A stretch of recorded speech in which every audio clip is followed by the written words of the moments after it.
बहुत समय पहले की बात है। एक छोटा सा राज्य था जिसे राजा अलेक्जेंडर चलाया करते थे। ये उसी राज्य की कहानी है जिस राज्य में एक प्रिंस रहा करता था जिसका नाम था चार्ल्स। वो काफी चतुर और समझदार था, एकदम अपने पिता की तरह।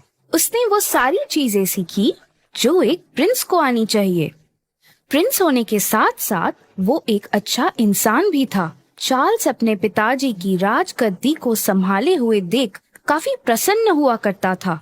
ये बात राजा ने गौर की और राजा को समझ आ गया कि यही सही वक्त है प्रिंस को शाही तलवार से रूबरू करवाने का। राजा अपने भाई अल्बर्ट से कहते हैं, मुझे लगता है चार्ल्स बड़ा हो रहा है, यही सही वक्त है। प्रिंस को अब शाही तलवार सौंप देनी चाहिए। अल्बर्ट अपने भाई से जलता था क्योंकि राजा और चार्ल्स को सब पसंद करते थे।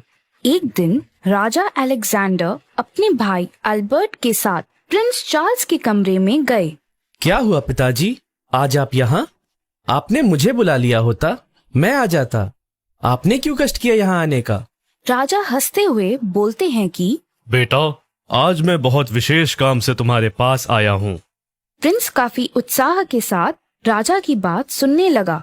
राजा अपनी तलवार निकालते हुए उसे बताते हैं कि बेटा, ये देखो, ये है हमारी पुश्तैनी तलवार जो हमारे दादा परदादा के जमाने से चलती आ रही है। ये तलवार आज से तुम्हारी हुई। पर पिताजी, ये तो आपकी तलवार है ना? हाँ बेटा, अब तुम बड़े हो रहे हो और अब तुम्हें ही आगे जाकर ये गद्दी संभालनी है। ये बात सुन प्रिंस खुश तो जरूर हुआ, पर मन ही मन वो कुछ सोचने लगा। तभी राजा उसे बोलते हैं, बेटा, तुम इसे कोई मामूली तलवार मत समझना। ये तलवार हमेशा तुम्हारी रक्षा करेगी और सभी मुसीबतों से तुम्हें बचाएगी। और राजा ने तलवार प्रिंस को सौंप दी। प्रिंस ने जैसे ही तलवार अपने हाथ में ली, वो तलवार चमकने लगी। पिताजी, ये तलवार लेकर मैं एक योद्धा से कम महसूस नहीं कर रहा हूँ। ये मुझे काफी अलग शक्तियों का अनुभव दे रही है। तुम इसे अपने से कभी दूर मत करना, चाहे कुछ भी हो जाए। तुम इसे अपने से कभी दूर मत जाने देना। हाँ पिताजी, मैं हमेशा ध्यान रखूंगा। और राजा वहाँ से चले जाते हैं और एल्बर्ट ये सब देखता है। मैं ये होने नहीं दूंगा। मैं ये तलवार अपने बेटे स्टीवन का होते हुए देखना चाहता हूँ। बस एक बार ये तलवार मेरे हाथ लग जाए, बाकी चीजें तो अपने आप मेरी हो ही जाएगी। कुछ साल बीत गए और एक दिन राजा अलेक्जेंडर बहुत बीमार पड़ गए। देखते ही देखते उनकी तबीयत और खराब हो गई। ये सब देखकर एल्बर्ट ने प्रिंस की शादी करने का प्रस्ताव उनके सामने दिया, जिसे सुन राजा अलेक्जेंडर ने बिना कुछ सोचे समझे अपनी हामी भर दी। प्रिंस की शादी किसी दूसरे शहर की प्रिंसेस से हो जाती है। प्रिंस और प्रिंसेस की सोच एक दूसरे से काफी मिलती जुलती थी। एक दिन राजा चार्ल्स कहते हैं, आज से तुम्हारा ध्यान अंकल एल्बर्ट रखेंगे और तुम्हें उनका कहना मानना पड़ेगा। कुछ दिनों बाद राजा चल बसे और सारा बोझ अब चार्ल्स पे आ जाता है। पर चार्ल्स चीजें काफी अच्छे से संभाल लेता है। एक दिन, अब तो तुम्हारे पिता भी नहीं रहे, तो ये तलवार अब तुम्हारे किस काम की? नहीं अंकल एल्बर्ट, पिताजी की ये आखिरी निशानी है। मैं इसे कभी भी किसी कीमत पे अपने से दूर नहीं कर सकता। तो ये ऐसे तलवार मुझे नहीं देने वाला। अब मुझे ही कुछ करना होगा। एक दिन प्रिंस अपनी पत्नी को लेकर उसके शहर जा रहे होते हैं। तभी कुछ सिपाही उसे घेर लेते हैं। तुम्हें पता नहीं मैं कौन हूँ? हट जाओ मेरे रास्ते से, वरना अंजाम काफी बुरा होगा। हमें जो करना है वो तो हम करके ही जाएंगे। चलो, अब चुपचाप अपनी तलवार हमें दे दो और हम तुम्हें छोड़ देंगे। किसी भी कीमत पे मैं तुम्हें इसे नहीं दे सकता। ये तलवार ऐसे नहीं देगा। इसकी पत्नी को यहाँ से दूर फेंक दो। नहीं, ऐसा मत करो। मेरी पत्नी को कुछ मत करना। हार मानकर आखिर चार्ल्स को तलवार देनी ही पड़ी। और तभी वहाँ हंसते हंसते एल्बर्ट आ जाता है और चार्ल्स को समझ आ जाता है कि ये सब किया कराया इसके अंकल का ही है। आखिर लोग अपनों से ही हार जाते हैं। अंकल, आपको पिताजी कितना माना करते थे। उन्होंने मुझे और इस राज्य को आपके ऊपर छोड़ दिया और चले गए, पर उन्हें क्या पता था कि उनका ही सगा भाई उनका सबसे बड़ा दुश्मन है। तुम्हारे पिताजी ने मुझे बस अपने काम के लिए इस्तेमाल किया है और मैं ये अपने बेटे के साथ नहीं होने दूंगा। पिताजी को दिए हुए वचन के कारण चार्ल्स विवश हो गया था। राजा और उसकी पत्नी वहीं जंगल के पास एक कुटिया में रहने लगे और अपना जीवन जीने लगे, और दूसरी ओर एल्बर्ट ने सारी चीजें अपने हाथों में ले ली और वो ऐशो आराम की जिंदगी जीने लगा। कुछ साल बीत जाते हैं। राज्य की हालत बिगड़ गई। वो राज्य जो कभी समृद्धि के लिए जाना जाता था, वो अब एक उदास राज्य बन गया था। सब चीजों की कमी पड़ने लगी। ये सब तुम्हारे कारण हुआ है अल्बर्ट। हमारे देवता जैसे राजा के साथ तुमने छलकर अच्छा नहीं किया, इसीलिए आज हम सबको ये दिन देखना पड़ रहा है। सब राजा एल्बर्ट को कोसने लगे और राजा एल्बर्ट को भी अपनी गलतियों का एहसास हो जाता है। शायद सच में ये सब इसी वजह से हो रहा है। आखिरकार छीनी हुई चीजों से किसी का भला नहीं होता। एल्बर्ट प्रिंस चार्ल्स को ढूंढने लगता है और उसके पास पहुंच जाता है और उसे अपनी गलतियों की माफी भी मांगता है। बेटे, मुझे माफ कर दो। लालच के कारण मैं अंधा हो गया था और मुझे इसका सबक भी मिल चुका है। आप मुझसे बड़े हैं, मुझसे माफी मत मांगिए, ये मुझे अच्छा नहीं लगेगा। मुझे तो बस इस बात की खुशी है कि आपको अपनी गलती का एहसास हो गया और मैं इसी में खुश हूँ।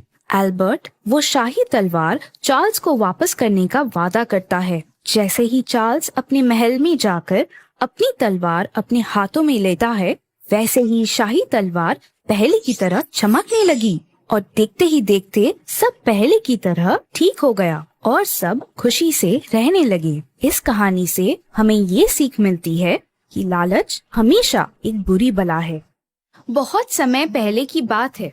बगदाद में सुल्तान नाम का एक लड़का रहता था, जिसने अपना बचपन जगह जगह घूमकर बिताया था।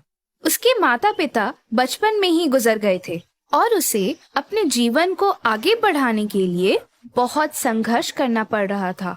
इस वजह से वह कई बार निराश होकर समुद्र के किनारे जाकर बैठ जाता था।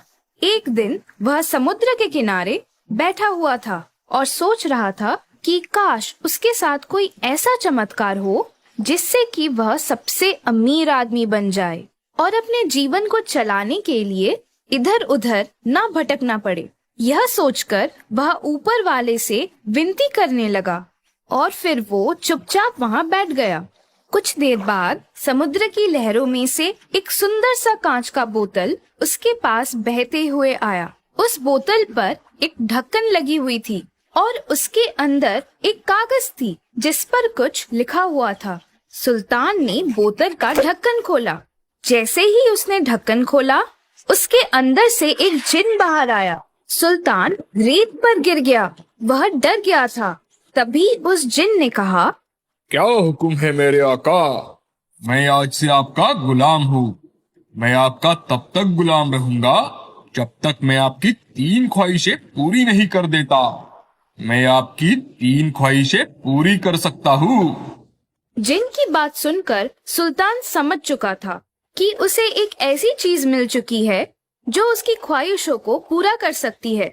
उसने जिन से कहा, अच्छा, क्या तुम मेरी ख्वाहिशों को पूरा कर सकते हो? जी हाँ, लेकिन मैं आपकी सिर्फ 3 ख्वाहिशें ही पूरी कर सकता हूँ।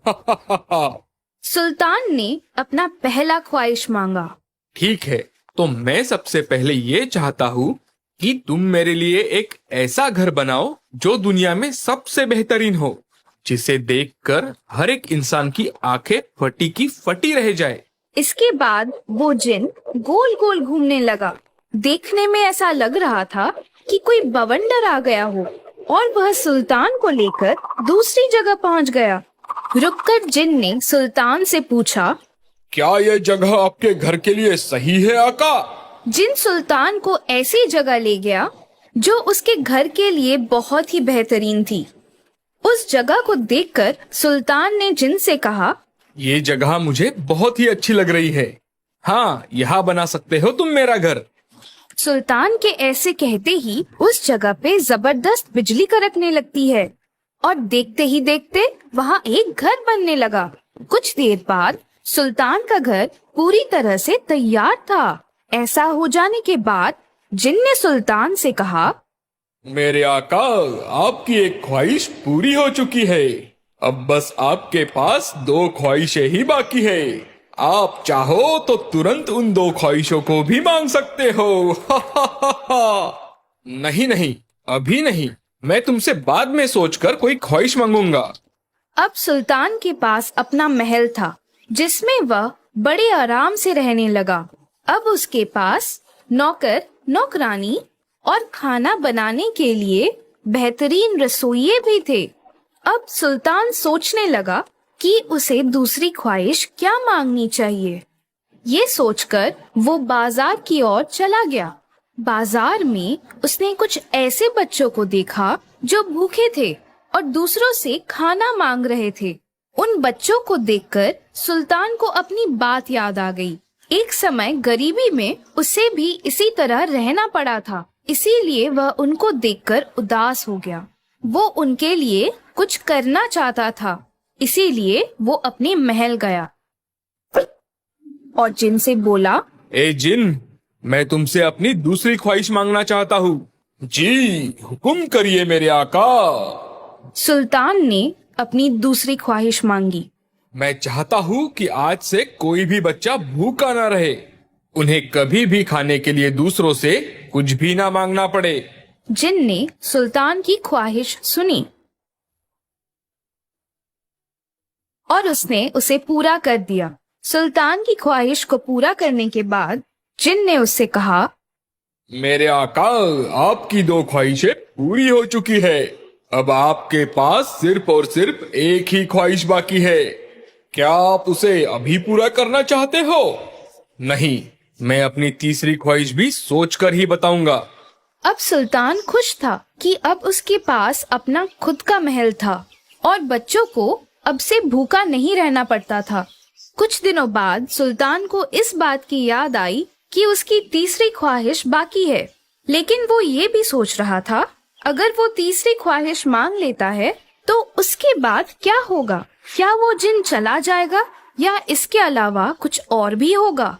अब सुल्तान यही सोच रहा था कि इसके आगे क्या होने वाला है। तभी उसे याद आया कि उस कांच की बोतल में एक कागज थी जिस पर कुछ लिखा हुआ था।